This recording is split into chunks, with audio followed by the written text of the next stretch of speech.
हर माँ बाप का सपना होता है कि उनका बच्चा आगे बढ़े, कुछ बड़ा करे, लेकिन सही स्कूल का चुनाव करना सबसे बड़ा कदम होता है। तो आइए नारायण विद्यालय में, जहाँ सिर्फ किताबों की पढ़ाई नहीं, लेकिन बच्चों के आने वाले फ्यूचर को ब्राइट किया जाता है। यहाँ प्री प्राइमरी से 12वीं साइंस और कॉमर्स की पढ़ाई इंग्लिश और गुजराती मीडियम में उपलब्ध है। साथ ही 12वीं कॉमर्स, इंग्लिश और गुजराती मीडियम के 100% रिजल्ट ने तो कमाल ही कर दिया है। तो अपने एजुकेशन के सपनों को दो उड़ान और परिवार का नाम करो रोशन। नारायण विद्यालय, शक्तिनाथ भरूच के संग, क्योंकि एडवांस एजुकेशन का एक ही नाम, नारायण विद्यालय।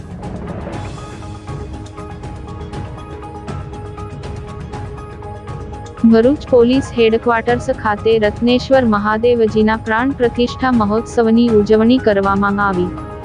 ભરૂચ પોલીસ હેડક્વાર્ટર્સ ખાતે નવનિર્મિત શ્રી રત્નેશ્વર મહાદેવ મંદિરમાં રત્નેશ્વર મહાદેવજીના પ્રાણ પ્રતિષ્ઠા મહોત્સવની ઉજવણી કરવામાં આવી હતી। ભરૂચ પોલીસ પરિવાર દ્વારા નવનિર્મિત શ્રી રત્નેશ્વર મહાદેવ મંદિરમાં રત્નેશ્વર મહાદેવજીના પ્રાણ પ્રતિષ્ઠા મહોત્સવની ઉત્સાહભેર ઉજવણી કરવામાં આવી હતી, જેમાં ગુરુદેવોના વેદોક્ત મંત્રોચ્ચાર સાથે પૂજન અર્ચન સાથેના ધાર્મિક કાર્યક્રમો યોજવામાં આવ્યા હતા। આ પ્રસંગે જિલ્લા પોલીસ વડા મયુર ચાવડાએ વિશેષ ઉપસ્થિત રહી રત્નેશ્વર મહાદેવજીનું પૂજન અર્ચન કર્યું હતું, સાથે મહાઆરતી માં જોડાઈ મહાદેવજીના આશીર્વાદ પ્રાપ્ત કર્યા હતા।